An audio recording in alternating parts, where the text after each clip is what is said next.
മസ്കത്തിലെ Darsait Indian സ്കൂളിലെ KG2 വിദ്യാർത്ഥി 4 വയസ്സുകാരി അപർണയാണ് സ്കൂൾ ബസ് ജീവനക്കാരുടെ അശ്രദ്ധ മൂലം 3 മണിക്കൂർ നേരം അടച്ചിട്ട സ്കൂൾ ബസ്സിൽ കുടുങ്ങിപ്പോയത്. കുട്ടി ബസ്സിൽ കിടന്നുറങ്ങുന്നത് ശ്രദ്ധിക്കാതെ ഡ്രൈവർ വാഹനം അടച്ചിട്ട് ഇറങ്ങിപ്പോവുകയായിരുന്നു. കെയർ ടേക്കർ നേരത്തെ വഴിയിൽ ഇറങ്ങിയത്രേ.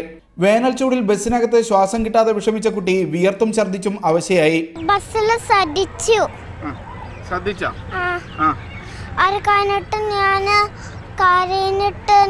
ബസ്സിലൊരു വിൻഡോ ഓപ്പൺ ചെയ്തു. അപ്പോൾ ഞാൻ ഹെൽപ്പ് മീ എന്ന് ചോദിച്ചു.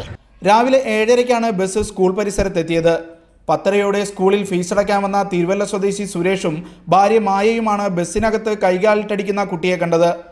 തുടർന്ന് സ്കൂൾ അധികൃതരടക്കമുള്ളവരെ വിവരമറിയിച്ച് ബസ്സിന്റെ ജനൽ വഴി കുട്ടിയെ പുറത്തെടുക്കുകയായിരുന്നു. വണ്ടിക്കകത്തൊരു കൊച്ചിൻ്റെ ഒരു ഇതുപോലെ എനിക്ക് തോന്നി. അപ്പോൾ ഞാൻ ഇറങ്ങി വന്നു. അപ്പോൾ ക്ലീനിങ്ങിൻ്റെ എത്ര കമ്പനി ക്ലീനിങ്ങിൻ്റെ വർക്ക് ചെയ്യുന്ന പുള്ളി ഉണ്ടായിരുന്നു. അപ്പോൾ അതിനും വിളിച്ചു. ഞങ്ങൾ രണ്ടുപേരും കൂടെ ഡോർ കംപ്ലീറ്റ് തുറക്കാൻ നോക്കുന്നില്ല. സ്കൂൾ ബസ് കൈകാര്യം ചെയ്യുന്ന ഒമാനി ജീവനക്കാരുടെ വീഴ്ചയാണിതെന്നും അവരെ തങ്ങൾക്ക് നിയന്ത്രിക്കാനാവില്ലെന്നുമാണ് സർവീസ് നടത്തിപ്പുകാരനായ മലയാളി പ്രവീൺ രക്ഷിതാക്കളോട് പ്രതികരിച്ചത്. ബസ് സർവീസ് സ്കൂളിന് കീഴിലല്ലാത്തതിനാൽ ഇക്കാര്യം പോലീസിന്റെ ശ്രദ്ധയിൽപ്പെടുത്താനായിരുന്നു സ്കൂൾ അധികൃതരുടെ നിർദ്ദേശം.